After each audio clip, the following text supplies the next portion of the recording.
Всем привет! У меня есть серия «Я построил дом». В этой серии я рассказываю свой личный опыт строительства дома в Горячем Ключе Краснодарского края. Это такой небольшой городок, где-то в 35 тысяч жителей, в предгорьях Кавказа. Не самое последнее место в Краснодарском крае. Я бы его назвал курортом на минималках. Это известный бальнеологический курорт, то есть там лечат минеральной водой, лечебными грязями, которые привозят, правда. Минеральную воду добывают там. И люди туда едут жить и умирать, потому что он относительно недалеко от Краснодара, 75 километров. Относительно далеко, недалеко, оговорился по Фрейду, относительно недалеко, но далеко от моря, до моря, до Джубги 50 километров, но, к сожалению, в то время, когда на море хочется, то есть летом и осенью, да даже, наверное, уже с майских праздников, с мая по ноябрь месяц, вот эти 50 километров, это, считайте, сплошная пробка. Проблема, нерешаемая годами. Поэтому, когда я покупал участок земли, я думал, о, классно, летом мы будем мотаться на море, буквально заездом выходного дня. Утром быстренько за полчаса пролетел это расстояние, ну ладно, за 40 минут. Покупался и вечером расслабленный приехал. Ничего подобного. В пробках я стоял по 5 часов. Кстати, да, хочу вас попросить, 96% меня смотрят без подписки.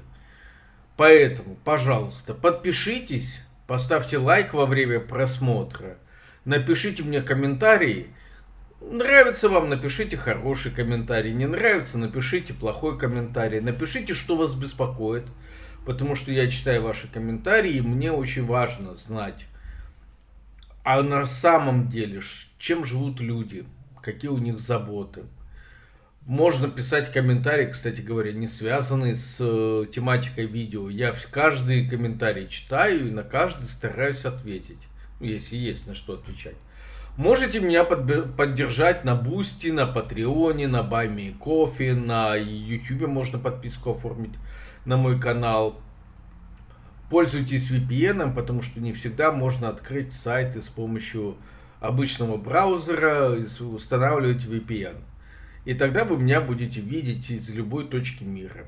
Так вот, продолжаю историю про Горячий Ключ и как я там построил дом. За счет того, что я переехал во много разных стран, жил и в Бельгии, ездил и, соответственно, в другие страны, в Англию. Я считаю, что где-то 90% стоимости дома это место. Именно место определяет 90% стоимости недвижимости. То есть я, например, могу гарантированно назвать десятки домов, обычные, кирпичные, под обычной крышей, которые строят сотни миллионов евро, просто потому, что они находятся в таком городке, который называется Ватерлоу. То самое Ватерлоу, где Наполеон получил поражение. Это пригород, ближний пригород Брюсселя. Место, излюбленное чиновниками европейскими. И поэтому, именно за счет того, что это статусное место и близко к центру Брюсселя, ну и там красиво. Вот это место, дома в нем, сами дома, стоят миллионы евро. Хотя сами дома, перенеси их из Брюсселя в Горячий Ключ, потеряют в цене нолик. То есть упадут в порядке. Будут стоить, дай бог, чтобы сотни тысяч евро. А то и дешевле. И в стоимости, вот оставшейся стоимости, в 10% стоимости дома, еще половину это коммуникация. То есть, ну сами подумайте, дом с централизованным газоснабжением, с централизованной электрикой, с централизованным водопроводом, с хорошей подачей воды и с канализацией стоит существенно дороже, чем дом, в котором нет электричества. Ну ладно, это может быть очень редко. Допустим, есть какое-то электричество, не очень стабильное. Но дом, в котором только скважина, как источник воды. В дом, в котором нету канализации, а есть только септик. Дом, в котором нету никакого сетевого газа. И вам нужно топиться или дизелем, или дровами, или углем, или чем-то еще, или электричеством, что очень дорого. Вот такие дома, они, может быть, интересны в теории, как типа дом для выживальщиков, с автономными системами. Но, к сожалению, по практике большинство людей предпочитают сетевые коммунальные услуги, а не автономные системы, которые все равно требуют обслуживания, все равно требуют больших и начальных затрат. То есть любая система электрическая автономная, это прежде всего парк аккумуляторных батарей, которые будут это электричество хранить, когда оно как раз нужно, то есть ночью. Солнца нету ночью, а электричество нужно. Вот, значит, аккумуляторы больших денег стоят. И то же самое, если вы собираетесь топиться электричеством, еще больше аккумулятор, потому что ночью объективно холоднее, чем днем. Если даже есть сетевое электричество, оно, как правило, ну, на каких-нибудь дачах, оно такое нестабильное, маленькое напряжение в сети. Ну, в общем, особенно им не потопишься зимой или летом. Летом просадка электричества из-за того, что все сплит-системы включают. Зимой просадка электричества из-за того, что кто-то топится электричеством. За неимением газа и за неимением угля или дерева. Так вот, о чем я хочу в этом видео рассказать. Я хочу рассказать о канализации. Очень многие на дачах, в ИЖСе, очень многие решают проблему канализации постройкой септиков. То есть, по сути, выгребные ямы. Строят, к сожалению, распространенная технология. Это строят яму без дна. И предполагается, что как бы так, вода сама себе найдет путь. Твердый остаток будет оседать на дне, ну, на каком-то грунте. А жидкая фракция будет фильтроваться через землю и будет утекать. К чему это приводит в горной местности, такой как Горячий Ключ? Это приводит к тому, что соседи ниже по улице в поверхностном слое грунта, то есть это где-то полметра, метр, 1,5 метра, вот в поверхностном слое происходит просачивание так называемых серых вод. То есть, по сути, ваших фекалий, которые нашли себе дорогу из вашего септика и под действием силы тяжести просачиваются вниз по склону. К сожалению, я сталкивался, и не только я, сталкивался с такого рода серыми водами. То есть я копал себе когда траншею под закладку канализационной трубы, как раз на определенном уровне напоролся на такой вот водоносный в кавычках слой.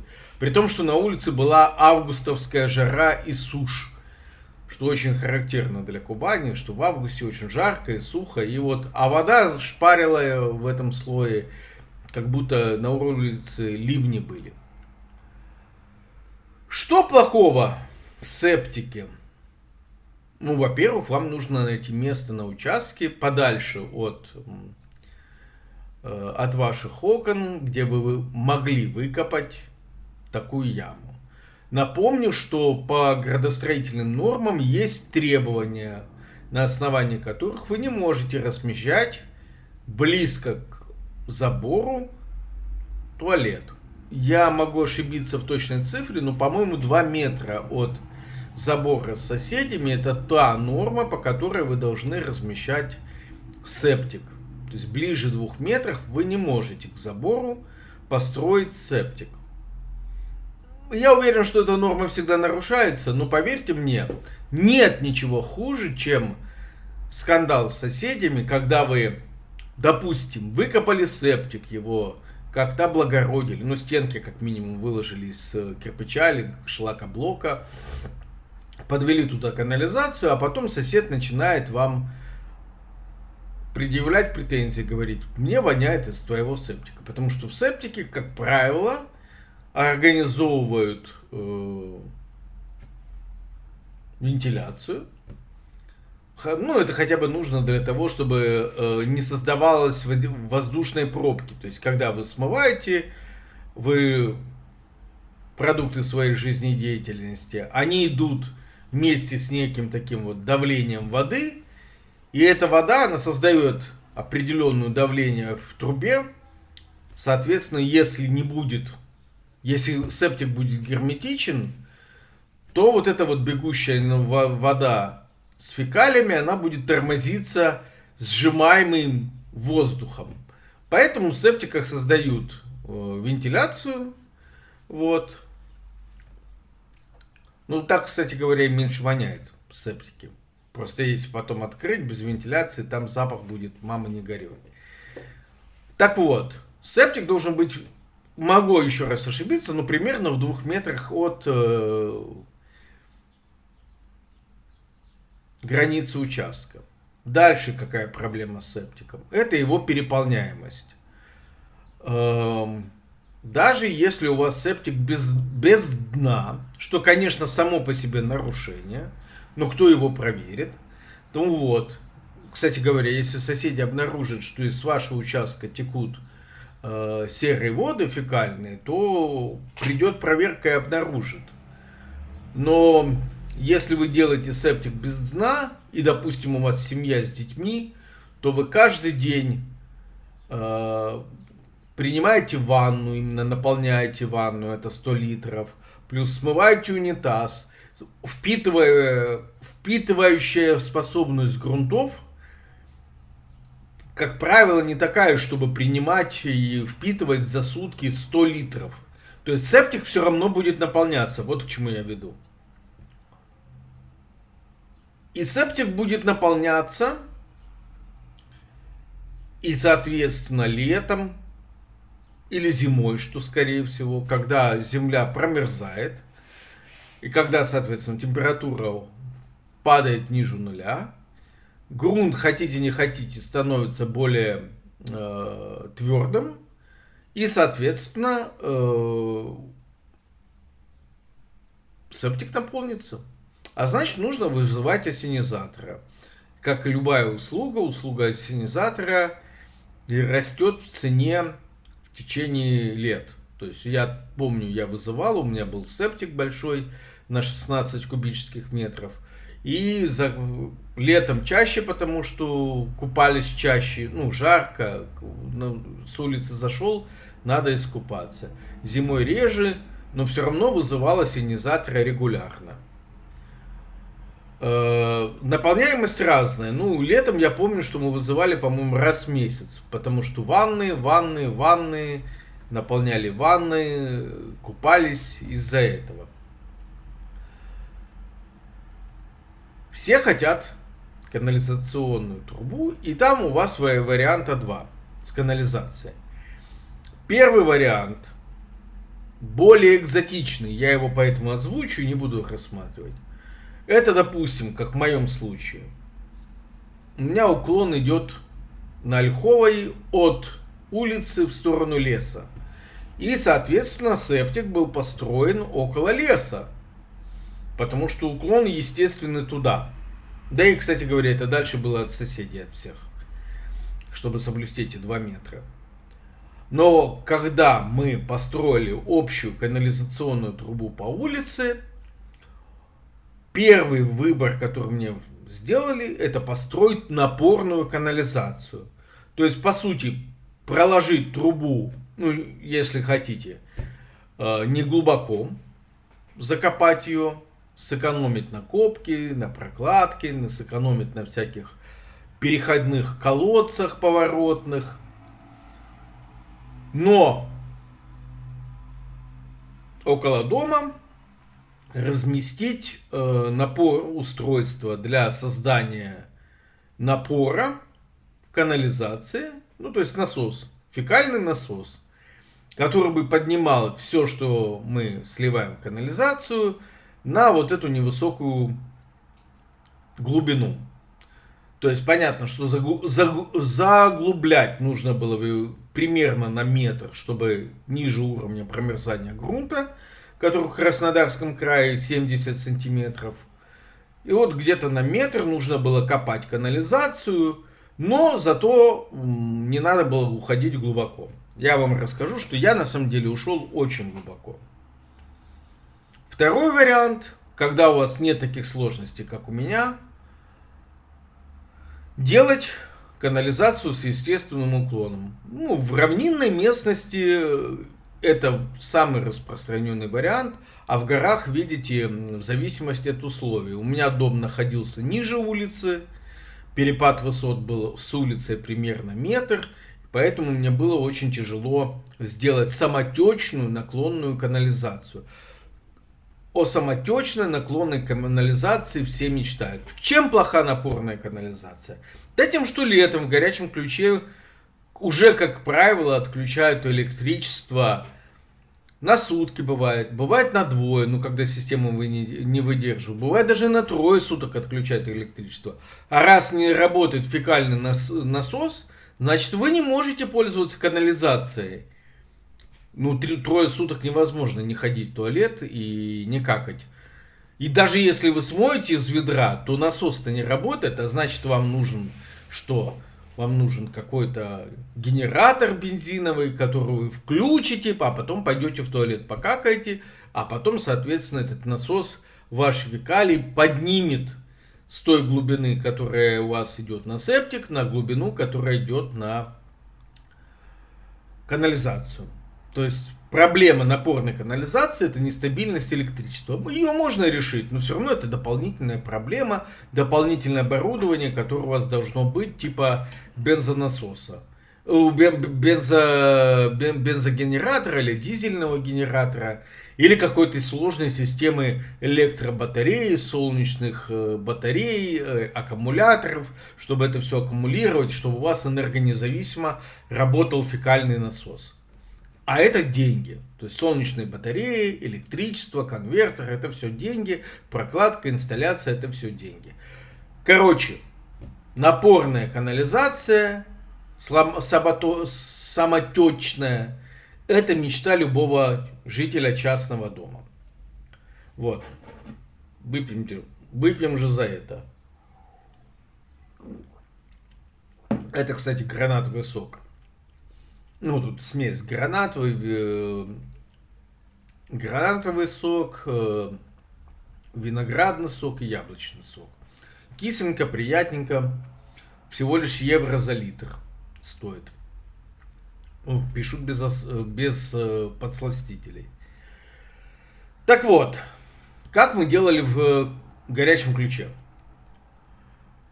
Основная канализация в городе принадлежит водоканалу.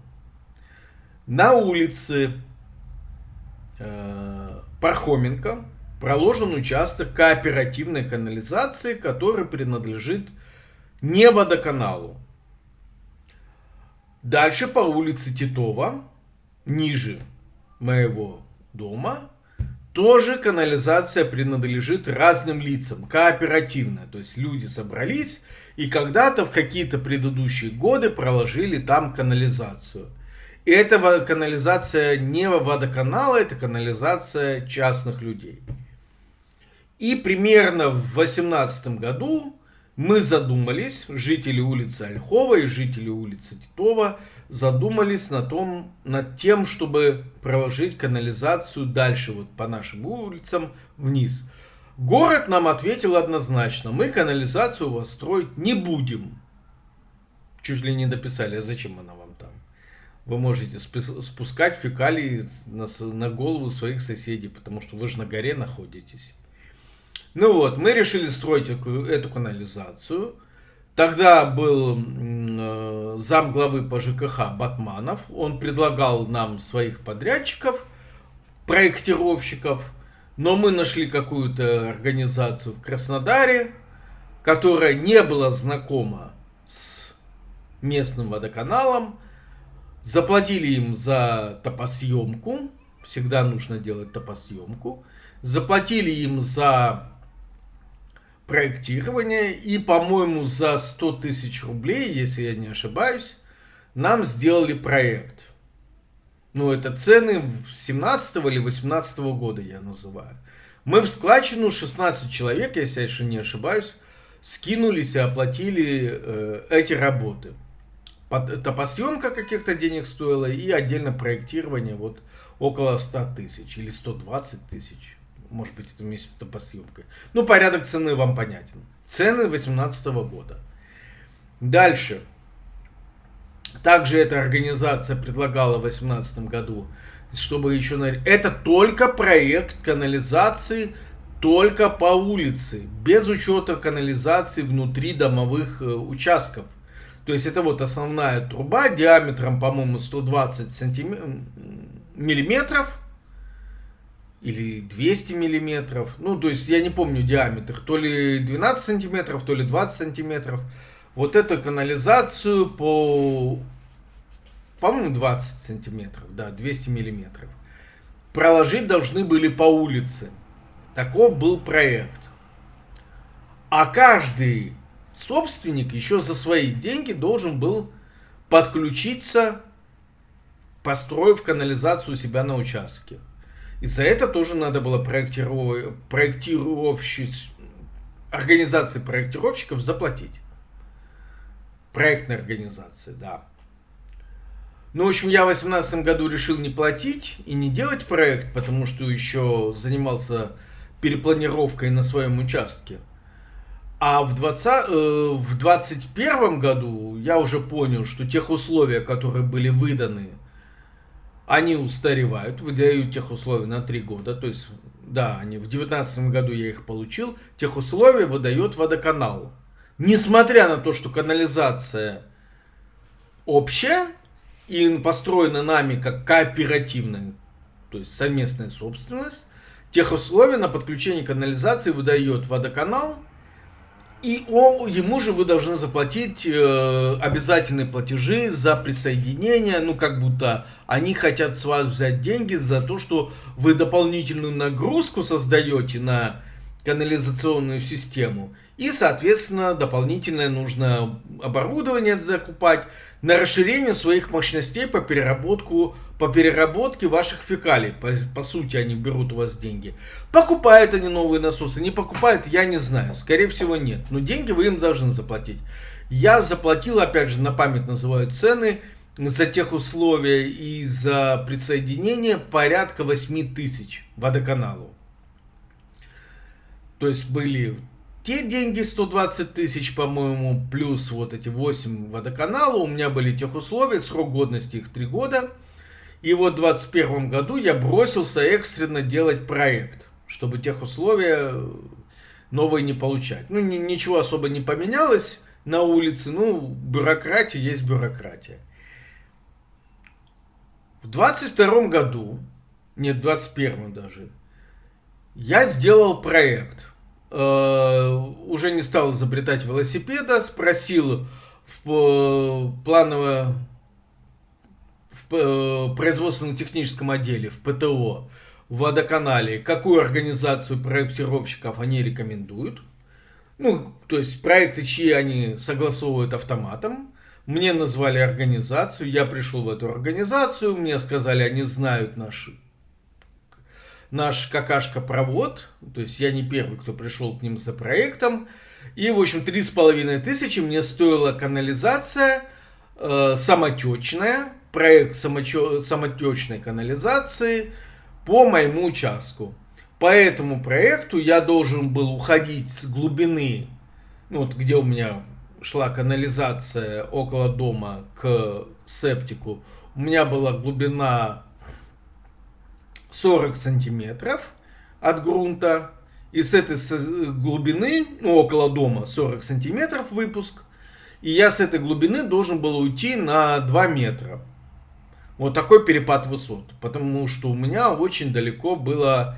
Дом находится максимально далеко от канализационного люка.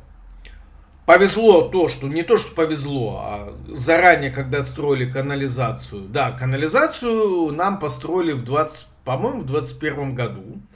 И эту канализацию нам построили, и мой колодец заложили специально поглубже и подальше, чтобы его глубина от грунта была 2,10, то есть 2 метра 10 сантиметров.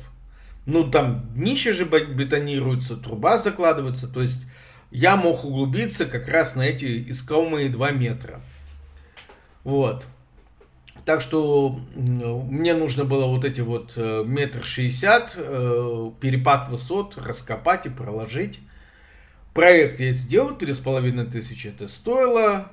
Но в 22 году, в начале года, слава богу, на Кубани зимы теплые, я думал начать стройку уже в январе.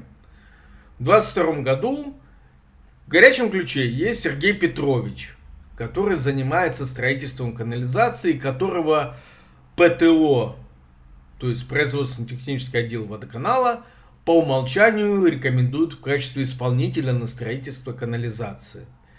Сергей Петрович взялся, то есть он посмотрел на проект, посмотрел на, соответственно, мой дом, он хорошо знает, где я живу, и сказал, что минимум строительства канализации на вот этом расстоянии обойдется мне 80 тысяч рублей. Что я посчитал, конечно, дорого, но думаю, ну, пускай будет как будет. Но Сергей Петрович говорит, я не буду тебя строить, пока ты не сделаешь согласование своего проекта. Надо согласовывать с Горгазом зачем-то. Надо согласовывать... Понятно, зачем согласовывать с разными организациями. Чтобы в процессе строительства, ну, допустим, если ты пересекаешь волоконно-оптическую линию связи, чтобы присутствовали представители Ростелекома, например, чтобы ты не порвал их кабель. Ну, такое требование пишут. В общем, мне нужно было согласовать с Ростелекомом, с водоканалом же, потому что я пересекал по трассе водопроводную трубу. Мне нужно было согласовать с НЭСКом, то есть с электрическими сетями, хотя кабели висели высоко-высоко над трассой будущей канализации. И зачем-то нужно было согласовывать с Горгазом, хотя газовая труба была закопана на противоположной стороне от моего дома на улице на глубине 2 метра. Но все равно мне нужно было зачем-то согласовывать с Горгазом. Что происходит? Сергей Петрович берет у меня деньги, по-моему, около 30 тысяч авансом, на закупку оборудования. Я тороплюсь, потому что думаю, что в ценах вырастет вот стоимость этой трубы. В России всегда все в цене растет. Думаю, сейчас он мне завезет пластиковую трубу оранжевую 200-ю, сейчас он мне завезет колодец, кольцо колодца бетонное, крышку колодца песко-цементную вот эту вот. То есть сейчас он мне позавозит все необходимое оборудование, а как потеплеет, начнется стройка. Я пока будет теплеть, успею согласовать. Значит, Сергей Петрович завозит кольцо цементное, отлитое, кидает на въезде, то есть он не в дом завез, а на въезде на участок кинул. То вот эти самые основания, кольцо основания для колодца, крышка колодца завез, трубы, все это покидал. Типа на 30 тысяч он завез мне оборудование. Я согласовывал проект. Водоканал автоматом согласовал, потому что это их проект. Да, кстати, сейчас самое время подписаться на меня, поставить лайк, потому что видите, как я стараюсь. Я максимально подробно рассказываю, как я делал канализацию. Это требует вашего согласования, да. Пишите свой комментарий, ставьте мне лайк, подписывайтесь на меня. Сейчас будет самое интересное. Самый цимис, что называется. Да. И поддержите меня на Бусти и на Патреоне. Можете здесь подписчиком стать на Ютьюбе. Buy Me Coffee есть сайт. Из России нужно заходить с VPN, но там вы можете мне донат отправить. Так вот, у меня лежит труба нужного диаметра, нужной длины по проекту. У меня лежит бетонные изделия, нужные для строительства, потому что у меня немножко поворачивала труба, нужен был переходной колодец. Вернее, у меня труба поворачивала 2 раза. Один колодец у меня уже кольцо было, и еще одно кольцо нужно было купить, чтобы повернуть в 2 местах канализационную трубу. То есть я решил, что я лучше сделаю поворотные колодцы, это удорожание проекта, ну, собственно, по проекту так и было, но зато в этих поворотах у меня будет возможность досмотровые лючки, если что, прочищать и все такое. То есть, на всякий случай, лучше перестраховаться, чем потом раскапывать и перестраивать. Так что делайте там, где у вас труба поворачивает на больше, чем, ну, я бы сказал, больше, чем 30 градусов, то есть, если угол поворота 45 градусов, то, соответственно, делайте поворотный колодец. У меня как раз был один угол поворота 90 градусов, ну, почти 90, да, потому что так пришлось копать, чтобы переключать с септика на другой маршрут прохождения трубы. А второй угол поворота был 45 градусов, поэтому 2 поворотных колодца. Я не знал тогда еще, с какими сложностями придется столкнуться. Первая сложность — это Сергей Петрович. Я легко получаю, смотрите, с чего начинается. Вот у меня проект. Проект мне согласовал водоканал. Побежал в НЭСК. В НЭСКе в электросетях легко получил согласование, потому что я никак при строительстве не задевал висящие надо мной провода. То есть НЭСК получил автоматом согласование, просто нужно было неделю подождать. Следующий этап. Согласование в Ростелекоме. Я вам уже рассказывал эту историю, что я приехал в Ростелеком, из-за ковидных ограничений они принимали по домам, инженер производственно-технического отдела. Я приехал к нему на дом, на улице бульвар, господи, какой-то бульвар, Попелишка, нет, забыл. Короче, приехал на дом к инженеру, он мне рассказывал о злом юристе, который заставил Ростелеком построить оптику, согласовал мне этот проект и спросил меня в конце, знаю ли я этого злого юриста. Я сказал, да, я знаю, это я. Вот, то есть, тоже за полчаса мне, считайте, автоматом просто расписали, согласовали этот проект. Хотя я проходил ниже оптики Ростелекома, и на самом деле это было очень сложно. Ребята, копать, подкапываться под любыми коммуникациями жутко сложное дело. Особенно, когда ты копаешь узким ковшом. А копали мы узким ковшом, чтобы меньше засыпать и чтобы улицу на меньшее время перекрывать. Потому что надо было еще разрешение на разрытие от администрации. Напомню вам, что все, что за забором на улице, это не ваша земля, это администрация. Чтобы ее разрывать, вам надо получить разрешение от администрации города.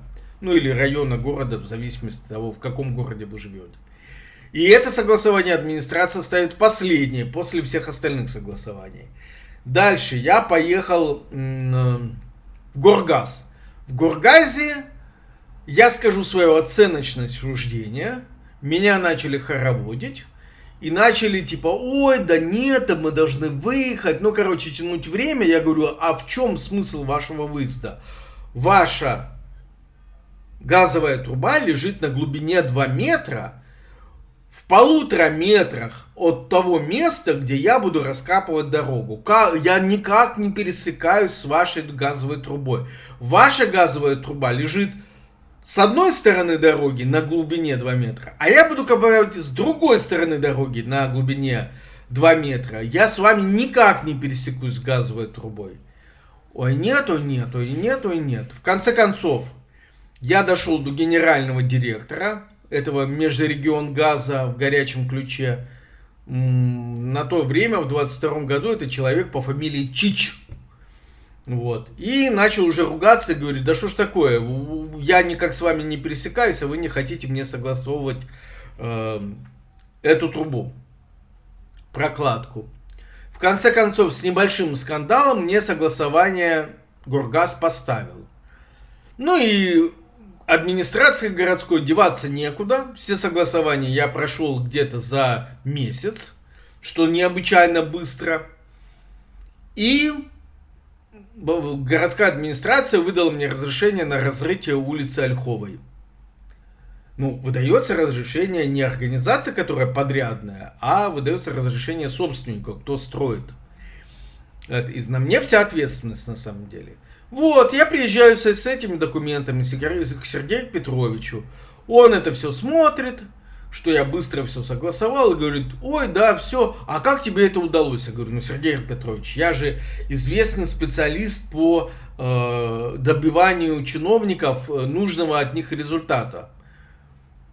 Он что-то там покривился, подергался, потом, ну, вроде согласен. Оборудование-то он уже завез, необходимые расходные материалы.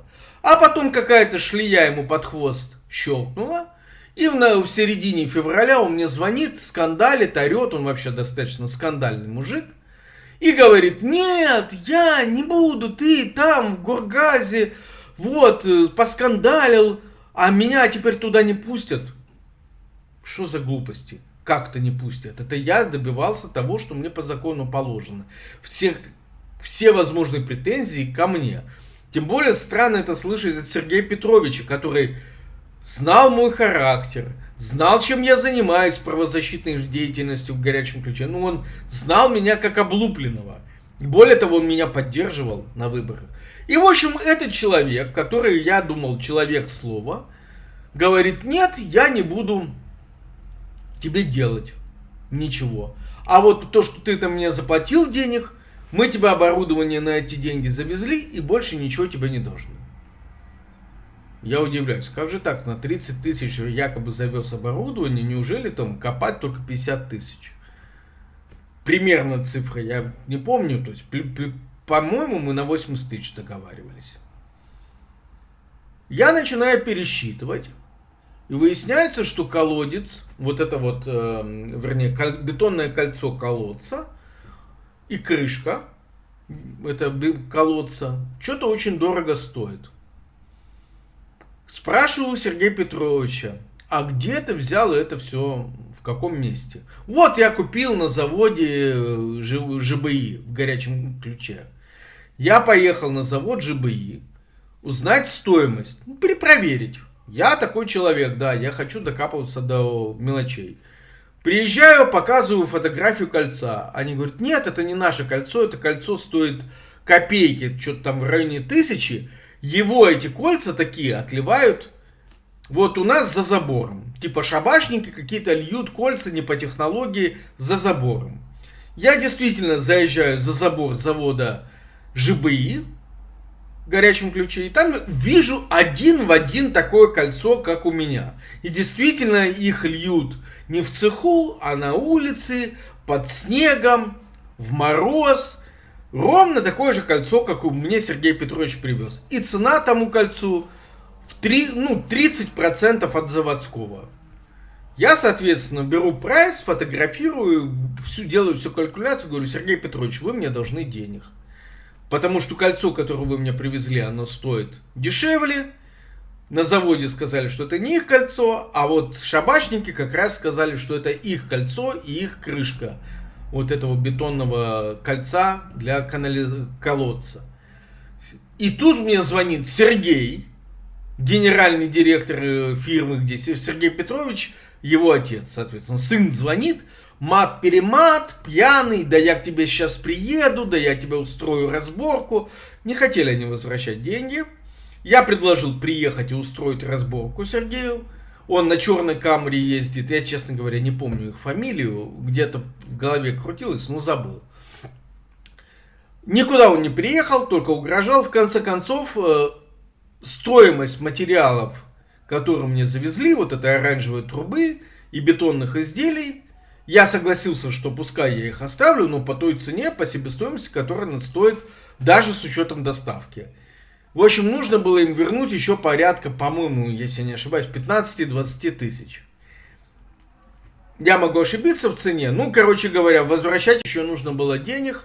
И еще месяц они мне возвращали ту сумму, которую хотели удержать, сославшись на то, что они мне привезли заводское кольцо, заводскую крышку и все, в общем, дорогое и сделанное на заводе, а не шабашниками.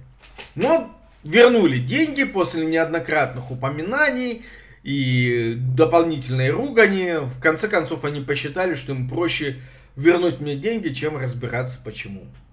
Но это не конец истории. А конец истории в том, что я загоняю трактор, начинаю копать траншею и примерно на середине пути натыкаюсь на бетонные плиты. И эти бетонные плиты — это основание старого фундамента дома, который был построен в 90-х годах для переселенцев из Казахстана, русских немцев так называемых. Там был старый фундамент. В 2006 году я заплатил деньги, чтобы мне полностью разобрали этот старый фундамент, чтобы он мне не мешался на участке. Что сделали строители? Они разобрали видимую часть, то есть ФСки, которые стояли по кругу, их они вытащили, а плиты, которые были внизу, в основании, 20-сантиметровые аэродромные плиты, они просто засыпали. И когда я начал копать, мне как раз через эти плиты надо было прокапываться. Часть из этих плит я вытащил, а часть не вытаскивались, потому что это была комбинация из плит и заливки. И арматура 22. Представьте себе, 2,2 сантиметра толщиной арматура была. Я еще нашел, уже летом 22 года, гидромолот, заплатил, мне приехали, разбили вот эти вот плиты, потом уже куски смогли вытащить. В общем, я строил канализацию с февраля 22 года, где-то по июнь. И в начале августа я сделал подключение уже на улице. Раскопал и подкопался. Ребята, если бы все это делала сторонняя организация, вот типа Сергея Петровича, которому я, конечно, ни капельки не доверяю, но я представил себе, что он бы столкнулся с вот этой ситуацией, он бы с меня в 3 цены взял бы за гидромолот и за то, чтобы подкапываться под трубами, а мне нужно было аккуратно подкопаться под 2 водопроводными трубами, одна из которых незаконно проложена на улице Ольховой, и под пластиковой трубой с оптикой. Ну и, соответственно, если бы еще Сергей Петрович понял бы, что он ему еще 3 трубы подкопаться вручную, это очень-очень хирургическая работа, он бы с меня еще взял 1080 как минимум. Так мне обошлось с учетом оплаты, ну, наверное, в те же 80 тысяч, но включительно со стоимостью работы гидромолота и то, что я несколько раз заказывал трактор, он приезжал вначале один, потом другой. Мы эти все аэродромные плиты повытаскивали, то есть очистили участок от этого бетона. То есть вот такая вот стройка. Но я все-таки построил самоточный канализационный коллектор с 2 поворотными колодцами. Я все-таки это сделал. Считайте своими руками в основном. Ну, то есть трактор загонял, он копал, а я все это дело прокладывал. Везде соблюл уклоны, везде соблюл правильную закладку труб. То есть выкладку на песок, все, подсыпку, все как положено. Я умею строить канализацию в супер тяжелых условиях. Да, чуть не это самоинфаркт не хватил, когда в 40-градусную жару копал на Ольховой, перекрывал улицу, и побыстрее раскопать и подключить, чтобы не создавать жителям сложностей. Вот. Но построил. Вот какой я молодец. Подпишитесь, поставьте мне лайки. И что я вам рекомендую? Перед тем, как строить, во-первых, всегда стройте септик с таким запасом, чтобы если построили канализацию по улице потом, чтобы вы могли туда переключиться. То есть, если бы у меня септик был не в противоположной стороне от леса, там, где максимальный уклон, а стоял бы с другой стороны, ну, кстати говоря, не факт, что я мог бы его сделать, потому что сосед бы возмущался, что слишком близко от его участка 2 метра. Ну, то есть, я поставил септик со стороны леса, чтобы не соприкасалось с забором с соседом. Ну, такие вот условия у меня. Ну, в общем, имейте в виду, что рядом ставьте септик таким образом, чтобы он, если что, был на пути возможного прохождения канализационной трубы. Так вы сэкономите себе денег, не придется столько перестраивать, сколько я перестраивал. И второе я вам могу сказать. Все это очень долго по времени. Это все очень-очень долго строится. Вот. Непосредственно мое строительство, вот считайте, с февраля по август месяц. Потому что приходилось все время то погоду ждать, то гидромолоть ждать, то нужно было еще закупать еще дополнительные кольца завозить, потому что я решил больше поворотных колодцев сделать. В общем, это все требует большого времени, усилий, и это очень-очень-очень дорого. Но зато какое удовольствие, когда у тебя есть самоточная канализация, ты знаешь, что вот покакал, смыл, и все. И оно само утекло, не требуется никаких насосов, электричества, всего-всего-всего.